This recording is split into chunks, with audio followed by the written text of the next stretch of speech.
bagaimana seorang perempuan membunuh suaminya ya dengan keberanian yang luar biasa ya sama-sama. Ini kan di luar nalar kita yang sekarang.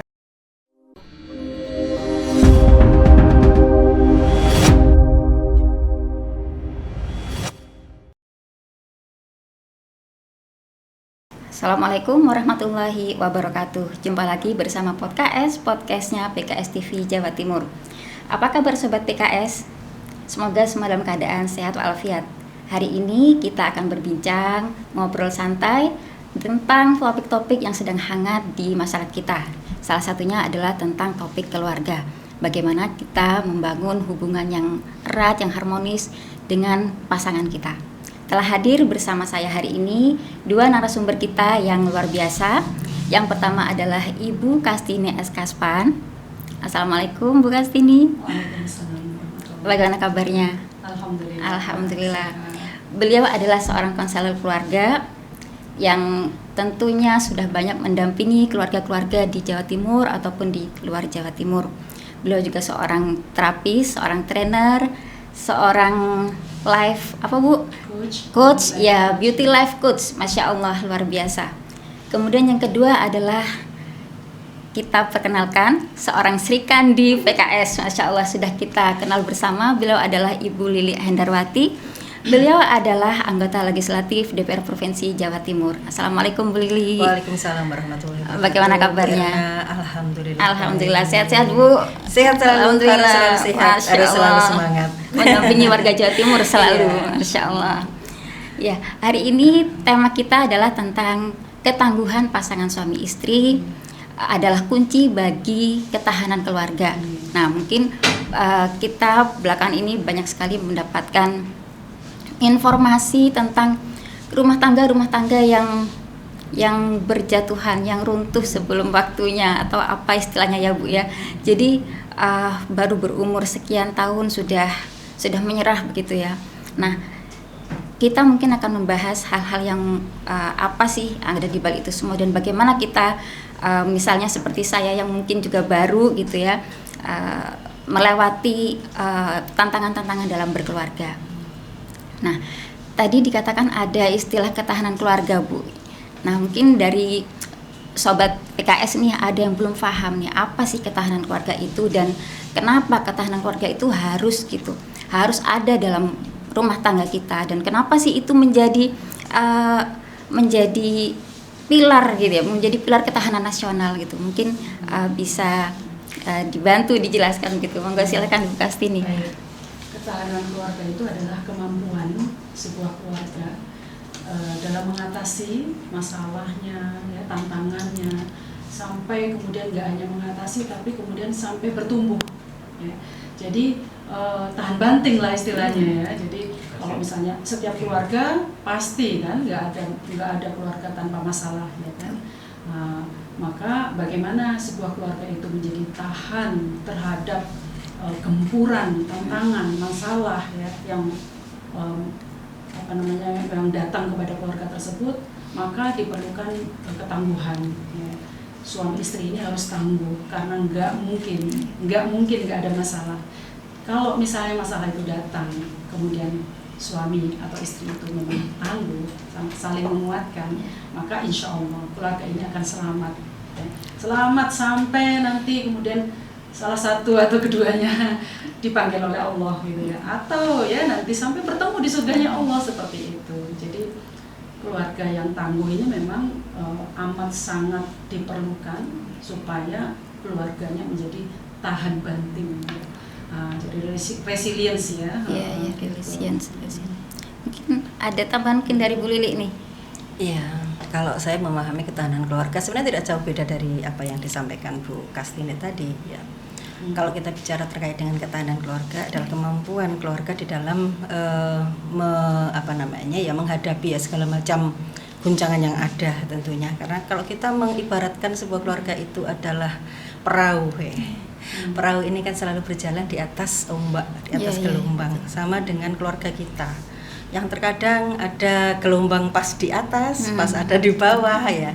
Yang itu yang artinya membuat kita semuanya harus mampu untuk bertahan di dalam setiap kondisi apapun, entah itu dari faktor eksternal sendiri maupun faktor internal. Dan kalau kita bicara terkait dengan ketahanan keluarga, maka kita tentu berharap bahwa seluruh keluarga kita, keluarga besar di Indonesia ini, keluarga-keluarga ini bisa bertahan dengan segala macam kondisi yang ada, ya, begitu yang dari eksternal maupun internalnya. Itu yang saya pahami sebagai sebuah ketahanan keluarga. Yeah.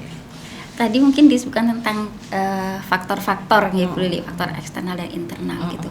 Apakah faktor internal itu terkait dengan karakter masing-masing dari suami istri ini Bu gitu? Bisa jadi, ya. Saya kira itu bisa menjadi satu sumber dari sebuah kegagalan ketika keluarga itu sendiri ada di dalam sebuah permasalahan. Ya, kita pahami bahwa dua orang ini kan berada dari dua background yang berbeda. Ya, ada yang mungkin keluarga dari mereka yang keras banget begitu, pembentukan disiplin yang luar biasa, ya. Kemudian kerapian yang luar biasa, tapi ada satu keluarga yang muncul dari keluarga yang apa adanya dan sebagainya, dan kemudian bertemu dalam sebuah keluarga yang mungkin itu akan juga memunculkan aspek-aspek yang memunculkan konflik itu sendiri. Saya kira seperti itu.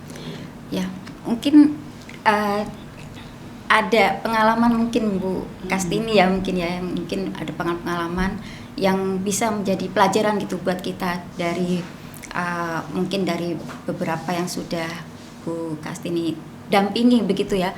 Kira-kira sebab-sebab dari retaknya hubungan atau kebuntuan atau menjadi sebuah keluarga ini kurang bertahan begitu, menyerah maksudnya itu apa saja Bu kira-kira? Ya, ada banyak faktor memang ya yang menyebabkan pasangan suami istri dalam rumah tangga itu kemudian bubar gitu. Antara lain ya yang paling utama gitu, yang biasanya disebutkan sebagai penyebab perceraian itu adalah masalah komunikasi.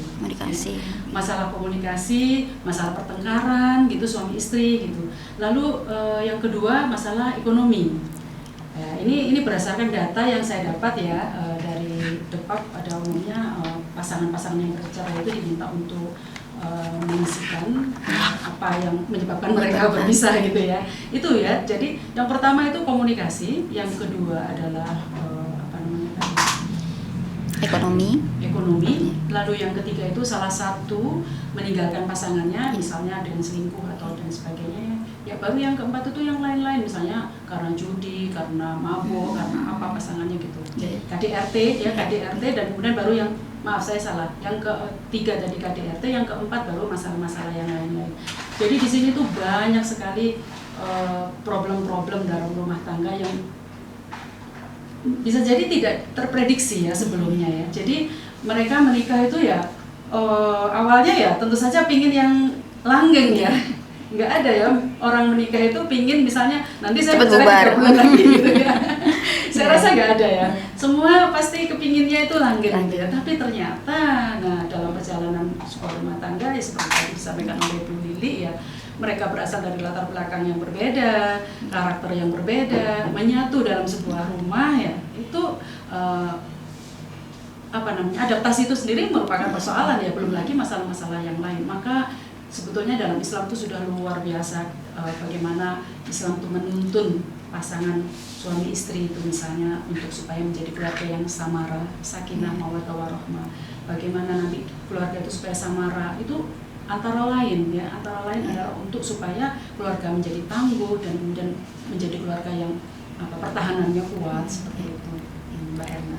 Mungkin bisa lebih detail ya Bu, kira-kira misalnya begini, apa sih yang harus dipersiapkan oleh calon istri atau calon suami supaya mereka itu tadi punya resilience gitu dalam nanti kalau aku sudah ketemu sama pasanganku nih, aku tuh nanti mau bertahan misalnya begitu gitu. Walaupun kita nggak bisa memprediksi ya, maksudnya nanti ada masalah begini gitu. Tapi apa sih yang harus kita persiapkan nih supaya aku tuh nanti kalau aku menikah aku tuh tahan gitu. Pertanyaan saya. Boleh. Boleh bekas ini dulu. Monggo. Ya, jadi menurut saya yang paling penting ya, ini berdasarkan pengalaman ya, sekali lagi ya berdasarkan pengalaman, yang paling penting itu sebenarnya untuk berkeluarga memiliki visi dan tujuan. visi dan tujuan ya. Dimana visinya itu kalau bisa gitu ya, antara suami istri ini memang sudah memiliki visi yang sama, ya, memiliki visi yang sama, visi surgawi. Kalau bisa sudah menetapkan dari awal menikah itu sudah, Dek, Mas, kita sama-sama ya, gitu. Kita sama-sama bergandengan tangan ya, sampai ke surganya Allah. Seperti itu. Nah, kalau sudah punya janji seperti itu, Masya Allah. Kalau visi surgawi itu kan berarti kita semuanya nanti kita kembalikan kepada Allah. Ada masalah, kembali kepada Allah. Ada masalah, kembali kepada Allah. Sehingga kemudian penuntunnya itu adalah Al-Quran dan Sunnah gitu ya. Jadi kembali lagi ke sana. Jadi akhirnya ya kalau misalnya suami ada kekurangan, istri ada kekurangan, itu saling melengkapi, saling menguatkan gitu. Jadi bukan kemudian mencela, memaki begitu yang ada responsnya, tapi memaafkan dan kemudian membangun, berkomunikasi, bermusyawarah seperti itu, karena semuanya dikembalikan kepada Allah.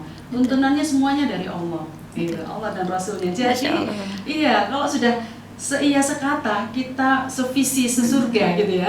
Sevisi sesurga, samara sampai surga istilahnya ya. Samara sampai jannah itu Masya Allah. Apapun yang akan terjadi kemudian Bismillah ya, itu sudah menjadi tekad bersama. Kalau misalnya aku ada kekurangan, mohon dimaafkan, tolong bantu aku untuk supaya menjadi lebih baik, seperti itu. Jadi kemudian nggak ada saling mencela, saling mencaci seperti itu, saling mendendam, saling membenci, seperti itu. Itu sih pengalaman yang saya dapatkan ya. Visi dan tujuan yang harus sama ya Bu ya. Tujuannya visi sama. surgawi, Betul, ya. betul. Jadi Visi kalau jannati. tujuannya sama, sudah sama-sama kuat nih ya, pasti mereka akan berusaha untuk mencapai tujuan itu. Karena dalam hidup orang itu kan kadang bisa naik turun ya, tadi seperti dikatakan itu. Ekonomi juga bisa naik turun. Pada saat naik itu biasanya orang ya nggak ada masalah ya, rata-rata ya. Tapi begitu turun, nah mulai diuji kan seperti itu. Betul. Ada uang apa bisa ya? Nggak ada uang, apa ditendang gitu kan rata-rata ya, Masya Allah. Ya. Mungkin tambahannya Bu Lili, apalagi nih mungkin dari Bu Lili? Tadi Bu Kastini menyampaikan kaitan dengan visi misi. Saya menyederhanakan saja gitu ya. Kalau dalam sebuah berkeluarga tentu yang pertama hal yang sangat penting untuk kita pahami bersama tentunya kesepahaman yang sama. Kesepahaman yang sama ini satunya apa yang disampaikan Bu Kastini yang menjadi pokok pemikirannya memang juga harus sama, visi misi itu tadi. Kalau saya sampaikan mungkin ini anak-anak muda yang mau menikah ini harus tahu niatnya apa sih sebenarnya nikah itu. Iya. Jadi kesepahaman itu berawal dari niat yang sama, saya kira seperti itu. Ketika anak-anak ini sudah memahami bahwa menikah ini adalah bagian dari ibadah, ya. Yang kalau ibadah itu ya wis apapun itu sesungguhnya ya karena Allah saja, gitu. Maka itu menjadi hal yang utama. Maka ketika kemudian ada sesuatu yang mungkin sangat mengganggu, begitu, kembali tadi dikembalikan lagi kepada niat awal. Yang kedua saya lihat pasangan ini harus betul-betul tahu hak dan kewajibannya. Betul, tidak sekedar kemudian memiliki kesepahaman di dalam niatan awal, tetapi hak dan kewajibannya harus tahu. Istri harus tahu apa sih sebenarnya kewajiban haknya, tidak sekedar dia tahu haknya. Betul. Suami juga seperti itu, tidak sekedar tahu apakah kewajibannya seperti apa, saya harus menjadi seorang dan sebagainya, tetapi juga haknya juga dia cukup paham, sehingga kemudian ketika terjadi komunikasi, hal yang juga utama di dalam sebuah keluarga, maka tentu mereka akan bisa untuk menyampaikan secara baik begitu ya. Kamu hendaknya seperti ini karena saya tidak suka ini, ya. Kamu hendaknya seperti ini karena itu kewajibanmu dan sebagainya. Itu yang saya kira yang juga diperlukan, ya. Kecuali tentu juga bagian yang penting karena ini bagaimanapun juga tidak sekedar kita berbahasa yang naratif, tetapi juga kaitan dengan bagaimana mereka punya ketangguhan di dalam menguatkan ekonomi keluarganya tentu. Karena hidup sebuah keluarga ini kan selalu dinamis, ya. Ada pasangan yang awalnya 2 kemudian jadi 3, jadi 4, jadi 5, jadi 7, jadi 8. Artinya mereka yang berkeluarga dengan 1 anak, dengan mereka yang berkeluarga dengan 8 anak tentu memiliki masalah yang berbeda. Masalah yang berbeda, ketangguhan ekonomi yang berbeda, dan itu yang juga harus dipahami bersama, saya kira. Kemudian ini ada pertanyaan lagi Bu ya, misalnya nih itu tadi kan kondisi yang ideal ya, kita punya pasangan yang betul-betul mengerti tujuan kita, yang sevisi, yang sepemahaman gitu. Misalnya ini udah kadung Bu ya, udah kadung gitu, udah kadung, kita berada dalam sebuah situasi pasangan kita yang istilahnya sekarang toksik begitu ya, yang tidak sehat gitu. Nah, sampai di manakah batas kita tuh mau terus atau kita itu mau bubar gitu Bu. Nah, itu batasnya sampai di mana gitu. Ini apakah kalau kamu mukul aku udah selesai kita gitu, atau sampai di mana begitu, sampai bisa diperbaiki atau tidak gitu Bu? Ya, batasnya tentu saja tergantung dari pasangan itu masing-masing ya, karena masalah dan respons dari setiap pasangan pasti berbeda. Gitu ya. Ada yang sudah disakitin bertahun-tahun tapi bertahan demi anak gitu ya. Ada yang baru seumur jagung gitu ya, ada masalah apa dikit itu udah minta pisah gitu ya. Dan ini yang menarik ini saya punya data ternyata tahun 2023 itu malah justru perceraian itu terjadi atas gugatan cerai istri ya, 76%. Jadi wah, ternyata perempuan lumayan ini ya, mungkin karena emansipasi. Iya, berani ya Bu. Jangan karena emansipasi. Karena semakin pinter, semakin mandiri perempuan itu ya, sehingga mudah sekali. Ini menyedihkan sekali ya. Karena sebenarnya menikah kembali lagi kan ibadah ya. Bagaimanapun kondisi suami, ini saya mengambil sudut pandang dari istri ya. Bagaimanapun kondisi suami, apakah dia nanti akan bertahan ataukah lanjut, itu semuanya juga kembali lagi tergantung niatan. Kalau niatannya untuk Allah, niatan menikah itu untuk ibadah gitu ya, insya Allah ya, dia akan bertahan itu sebagai bentuk ibadah dan jalan dia menuju ke surganya Allah gitu ya.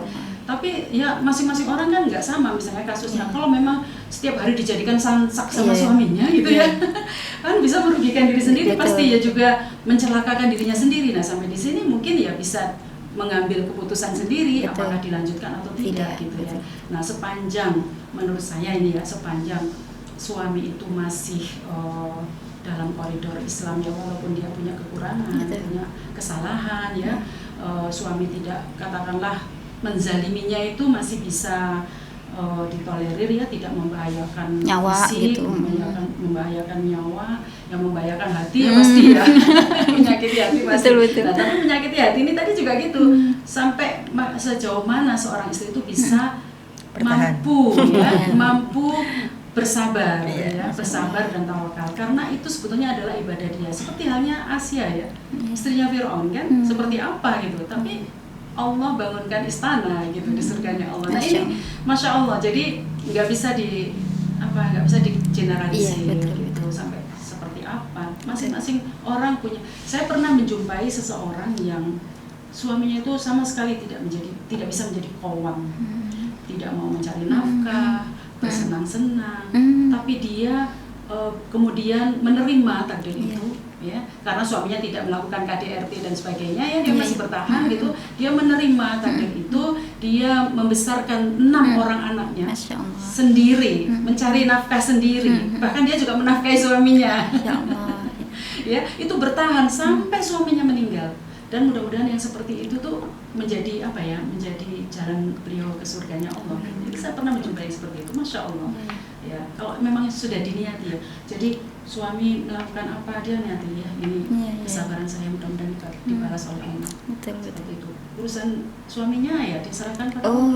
Betul. Tetapi kembali lagi, kita nggak cukup pasif ya, hanya pasif saja. Tapi juga harus berusaha juga ya. Seorang istri juga sebagai daiyah ya, sebagai menyampaikan kebaikan kepada suaminya. Tetapi kan kita nggak bisa menjamin respon suami akan mengikuti istri. Nah, seperti itu sarannya istri dan sebagainya. Maka di sini antara suami istri perlu menjadi pasangan yang terus bertumbuh, growth. Itu juga termasuk yang perlu disepakati di awal tadi. Kita bergandengan tangan menuju surganya Allah ya, Dek, ya Mas gitu.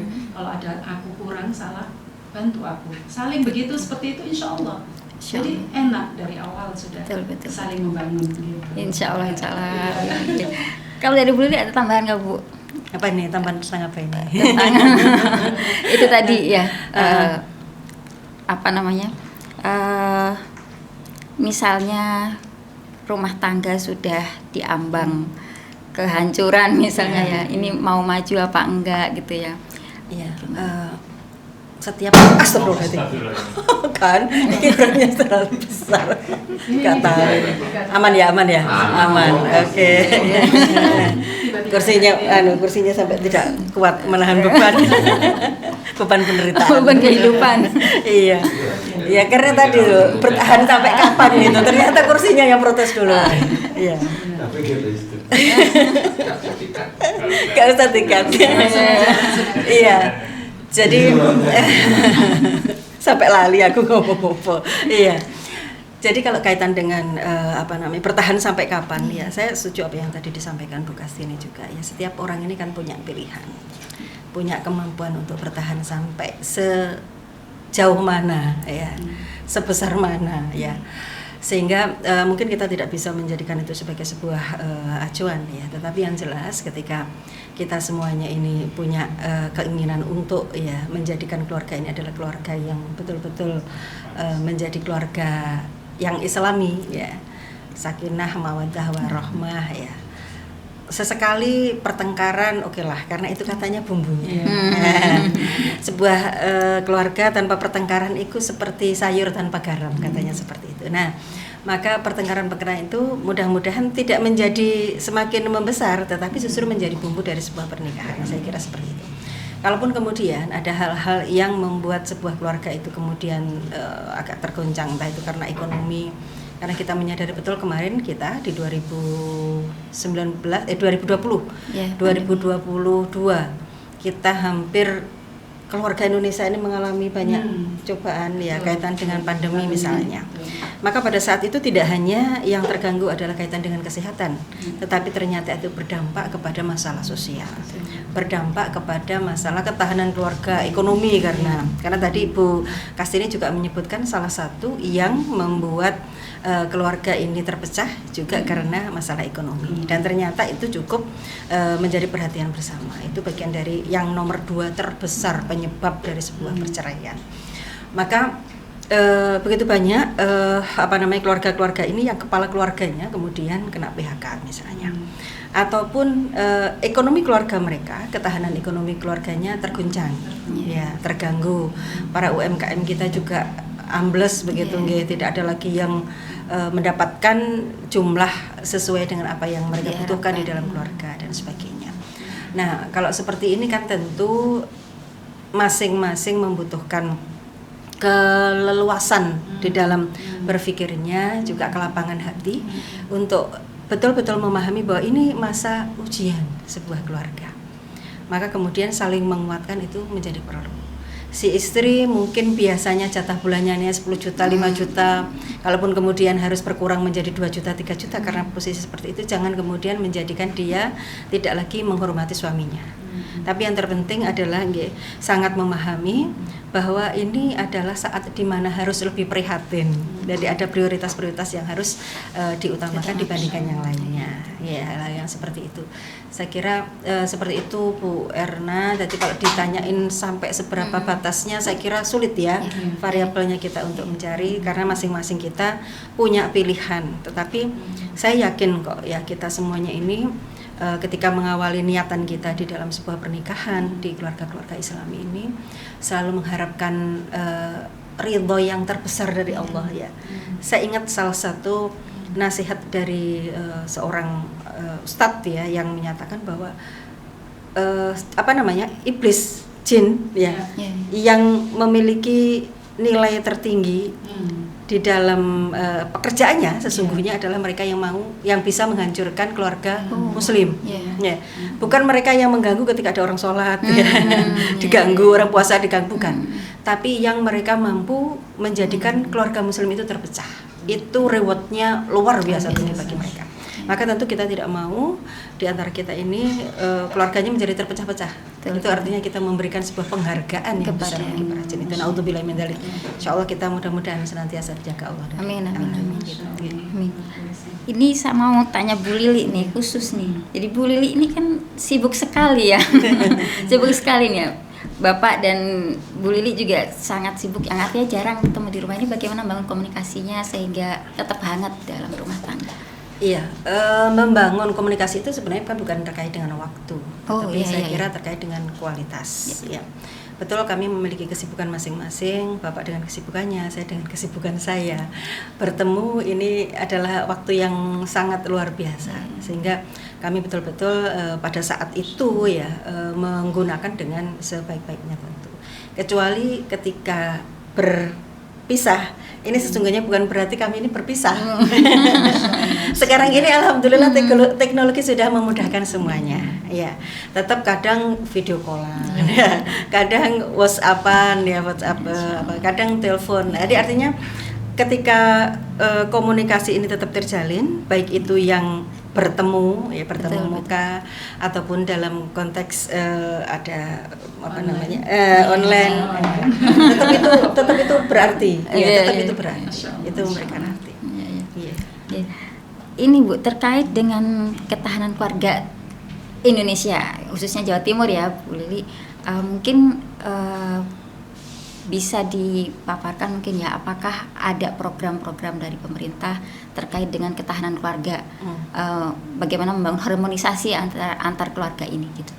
Iya, Mbak Erna, saya mencoba untuk mencari banyak berita ataupun info, termasuk juga tadi juga komunikasi dengan ibu-ibu di Biro Perempuan dan Anak utamanya di Jawa Timur.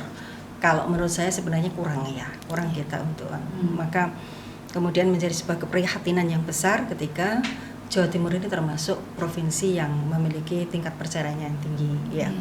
Mudah-mudahan sekarang sudah tidak yang nomor 1 ya. Dulu kalau ini saya ingat kalau datanya nomor 2 sekarang. Oh, nomor 2 sekarang. Juara 2 nomor nih. 2 ya. Nomor 2 masih nomor 2 perceraian. Masih Jadi tinggi. tidak boleh dibanggakan ya. Iya.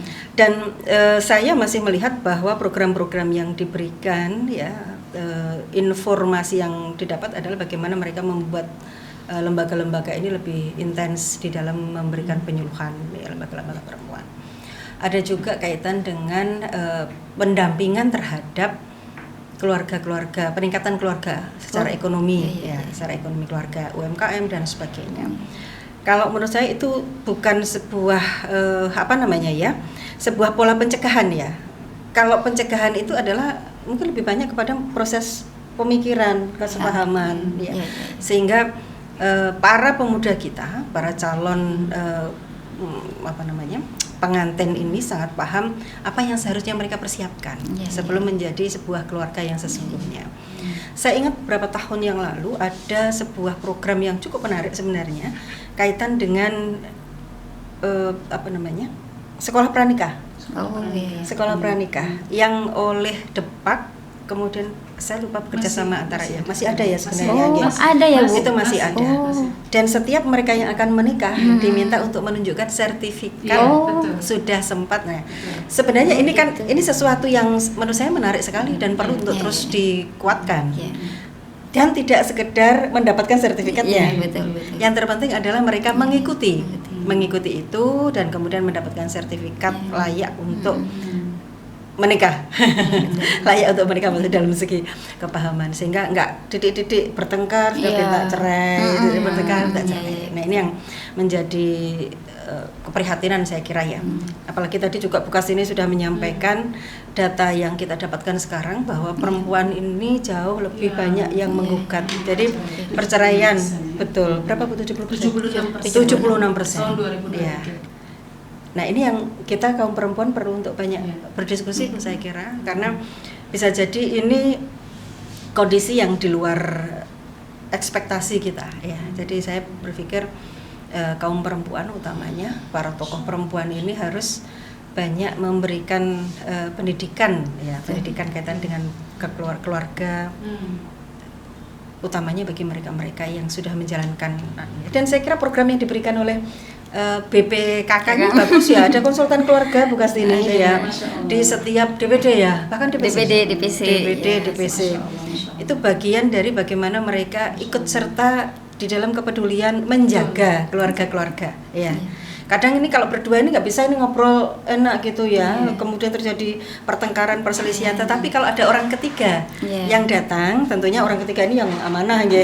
Tidak sekedar orang ketiga dijak ngobrol, dijak curhat, kemudian malah melebar kemana-mana. Tapi mereka yang memang berprofesi sebagai konsultan Konsultan keluarga, keluarga. yang mereka akan membantu ngudari Ya, ruwete sebuah menguraikan masalah, menguraikan gitu. sebuah masalah. Dan saya kira program yang BPKK lakukan ini harus terus berlanjut. Lanjutin insya Allah Bu, insya Allah doanya. Ini mungkin waktu kita terbatas nih Bu Ibu. Kalau boleh ini sebelum berakhir nih saya minta closing statementnya dari Bu Kastini dan Bu Lili gitu ya. Apa sih yang harus dipersiapkan tadi ya untuk anak muda sekarang yang sepertinya tadi sempat diskusi ya di luar ya, bahwa mereka tuh semakin lama kok semakin menunda-nunda pernikahan gitu, apa karena takut atau apa. Nah, supaya supaya mereka ini tetap bersemangat gitu, walaupun tantangan di depan pasti ada gitu. Bagaimana mereka tetap bersemangat untuk membangun sebuah rumah tangga yang kuat gitu. Iya, menurut saya itu kesadaran yang penting, itu kesadaran bahwa kita itu sebagai khalifah fil ard ya. Kita itu sebetulnya khalifah fil ard ya. Kita diberi tugas oleh Allah untuk mewarisi bumi ini, memakmurkan bumi ini, dan juga bagaimana supaya membanggakan Rasulullah, membuat bangga Rasulullah, kan begitu ya. Kesadaran yang seperti ini menurut saya perlu ditumbuhkan pada anak-anak generasi muda ini. Kamu tuh khalifah fil ard gitu, nggak cuma hidup untuk dirimu sendiri, gitu ya. Jadi bagaimana supaya bumi ini dipenuhi oleh orang-orang mukmin, kan begitu ya, orang-orang beriman, orang-orang yang bisa membuat bumi ini menjadi makmur begitu ya. Ini kayaknya kok seperti ngomong-ngomong ya. Tapi menurut saya itu penting sekali bahwa iya, kesadaran bahwa kamu tuh khalifah loh. Kamu tuh seorang calon bapak, kamu tuh seorang calon istri dan seorang ibu, calon ayah, calon suami dan seorang ayah, calon istri dan ibu begitu. Yang kemudian bertemu nanti akan menghasilkan keturunan seperti itu. Terus kan ada kayak misalnya kecenderungan mereka itu takut gitu ya. Takut menghadapi masa depan tuh takut ya, karena mereka mungkin melihat kenyataan yang ada yang seringkali kita dengar di blow up oleh media massa itu kan, oleh sosial media itu kan memang kasus-kasus perceraian, ya kan, bad news itu kan It's good news. Gitu ya. Lebih cuan Bu, lebih cuan. Jadi akhirnya apa yang masuk ke pikiran mereka itu sesuatu yang mengkhawatirkan, yang menakutkan seperti itu. Nah, makanya kita perlu mendampingi sebetulnya siapapun kita ya, ini termasuk para penonton pemirsa podcast ya. Ini bagaimana kita memasukkan kepada anak-anak kita, keponakan-keponakan kita, saudara-saudara kita gitu ya, yang sudah masuk usia mendekati menikah gitu ya, bahwa menikah itu sesuatu yang dirahmati Allah gitu, yang diberkahi Allah, jalannya melengkapi separuh agama kan gitu ya. Nah, jadi gitu, ibadah. Jadi nggak perlu takut dengan nanti kondisi apa yang akan terjadi di masa depan, insya Allah gitu. Dan jadi perlu apa? Tawakalnya yang dikuatkan. Tawakalnya, konsep tawakal yang dikuatkan. Itu yang pertama. Yang kedua, ilmu.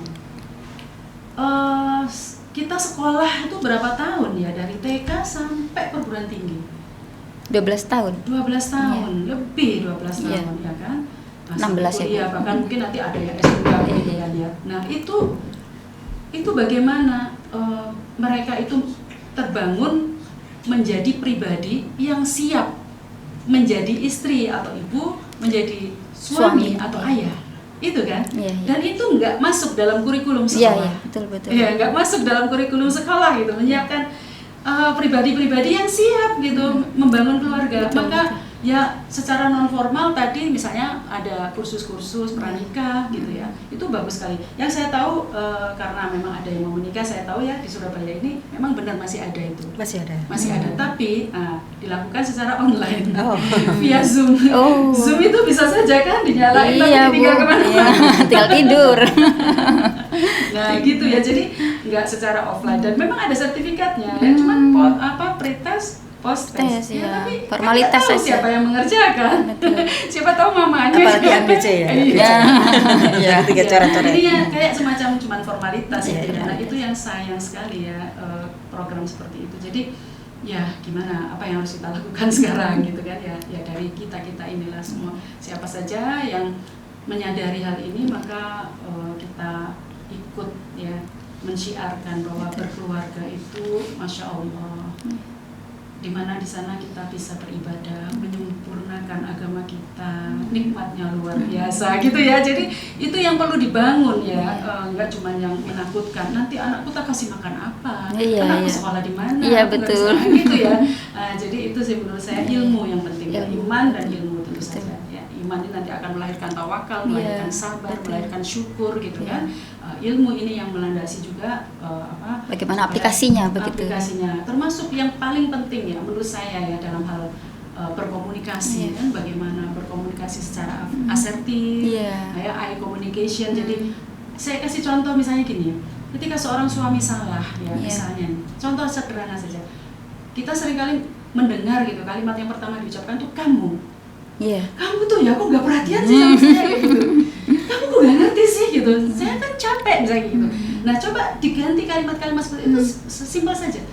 Papa aku capek, Mas aku capek, aku udah nggak bisa bantu angkatin galon misalnya kayak gitu ya. Atau bisa bantu apa gitu. Nah gitu. Jadi eye communication itu mendahulukan saya. Mas saya sedih kalau kamu begini-begini. Mas saya rasanya pingin marah deh kalau kamu. Itu sangat simpel. Coba yang simpel seperti ini saja di masyarakat kan. Betul. Itu akan membantu daripada kamu tuh ya, kamu itu judging banget. Iya betul. Mengganti kata subjek pertamanya tuh kamu, jadi saya. Jadi mengkomunikasikan apa yang ada dalam pikiran dan perasaan saya itu jauh lebih baik daripada judging kamu. Betul. Ini salah satu contoh ya, contoh yang simpel bisa diterapkan.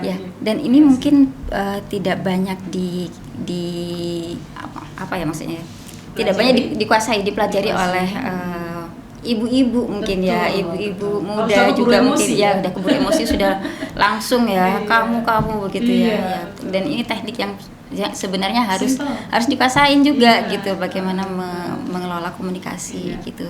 Terima kasih Bu Astini. Sama-sama. Untuk Bu Lili nih closing statement-nya Bu. Ya, kalau kita menganggap keluarga ini sebagai sebuah fondasi sebuah bangsa, maka saya menganggap bahwa ini menjadi tanggung jawab kita bersama. Tidak sekedar kita sebagai orang tua kepada anak kita ya yang terdekat. Kemudian juga masyarakat. Saya kira masyarakat pun juga punya tanggung jawab yang sama. Dia memberikan contoh yang baik kepada keluarga-keluarga muda ini, keluarga yang lebih senior, memberikan contoh yang baik kepada keluarga-keluarga muda. Jangan memberikan contoh yang justru membuat keluarga muda ini terinspirasi oleh hal yang mungkin ini takut ya. Kemudian juga yang penting lagi adalah bagaimana peran pemerintah itu sendiri di dalam usahanya menjaga keluarga-keluarga Indonesia ini menjadi keluarga-keluarga yang tangguh. Apa yang diberikan kalau pemerintah mungkin lebih banyak kepada fasilitas. Kalau tadi kita bicara kaitan dengan bagaimana sebuah keluarga muda itu mereka menikah dengan berbekal pemahaman ilmu yang sudah disertifikasi ya. Sudah disertifikasi, maka itu harus menjadi satu hal yang utama yang tidak hanya sekedar slogan, tidak sekedar hanya sebuah aji kertas saja gitu ya. Tapi memang betul-betul memang dilakukan ya. Sehingga peran pemerintah, peran masyarakat, peran keluarga itu sendiri menjadi hal yang penting agar semuanya tumbuh menjadi keluarga-keluarga yang betul-betul tangguh ya. Dan tentu kita juga mencoba untuk terus sebagai sebuah institusi, baik itu kami yang ada di anggota dewan, utamanya karena perempuan. Saya terus terang tergerak ini karena kalau lama kami bicara terkait dengan hal-hal yang lain karena berbeda komisi mungkin ya. Kalau kita bicara terkait dengan ketahanan keluarga di Provinsi Jawa Timur ini kebetulan di Komisi E mungkin ya, lebih tepat seperti itu. Nah, karena ini pemikirannya setiap hari kaitan dengan PAD saya. Ini tadi baru bicara lagi terhadap keluarga, padahal saya background saya juga dari PPKK begitu. Sehingga ini menjadi mengingatkan saya kembali peran kita sebagai anggota dewan perempuan utamanya yang harus juga terus mensukseskan program-program ketahanan keluarga yang itu difasilitasi oleh pemerintah kita, dan itu memang harus disiapkan penganggarannya karena saya kira Bu untuk pelatihan-pelatihan yang baik kepada lembaga-lembaga yang nantinya akan berkompeten untuk mendampingi mereka keluarga-keluarga muda ataupun calon-calon ini kan tetap perlu ada pelatihan karena setiap hari permasalahan kita juga dinamis. Kalau dulu mungkin perempuan belum berani untuk kemudian melakukan satu aspek perlawanan. Kalau sekarang kita dapat Ya, ya, informasi terakhir bagaimana seorang perempuan membunuh suaminya ya dengan keberanian yang luar biasa ya sama-sama. Ini kan di luar nalar kita yang sekarang. Tapi ya seperti itulah saya kira tetap insya Allah kami sebagai anggota dewan nanti akan berusaha juga untuk memberikan kesempatan pemikiran yang juga seimbang ya untuk ketahanan keluarga kita di Jawa Timur utamanya. Karena mudah-mudahan Jawa Timur tidak lagi menjadi nomor 2 percaraian, tetapi mudah-mudahan menjadi poin yang kesekian. Gitu. Nggak dapat juara nggak apa-apa ya Bu. Ya, jangan juara. Jangan Ini juara. runner up ini. Iya. Ya. Terima kasih Bu Lili. Sama-sama Bu Erna. Ini sudah cukup panjang diskusi kita, ngobrol kita, dan banyak sekali insight yang bisa kita ambil di sini gitu ya, dari narasumber kita yang luar biasa. Baiklah pemirsa, baiklah sobat PKS semuanya, apa yang telah disampaikan oleh narasumber kita semoga bisa menjadi pencerahan atau bisa menjadi sebuah nasihat buat kita agar kita mampu mengelola rumah tangga kita menjadi lebih baik lagi, lebih tangguh lagi, lebih kuat lagi, lebih punya kekuatan untuk melawan keadaan yang yang terus-menerus memborbardir kita gitu ya. Semoga kita menjadi keluarga yang sakinah, mawaddah, warahmah. Insya Allah kita akan bertemu lagi di podcastnya PKS TV Jatim dengan tema-tema yang lebih menarik lagi insya Allah. Terima kasih kepada narasumber yang telah memberikan ilmunya kepada kita semua. Kita jumpa lagi di podcast berikutnya. Assalamualaikum warahmatullahi wabarakatuh. Waalaikumsalam warahmatullahi wabarakatuh. Alhamdulillah.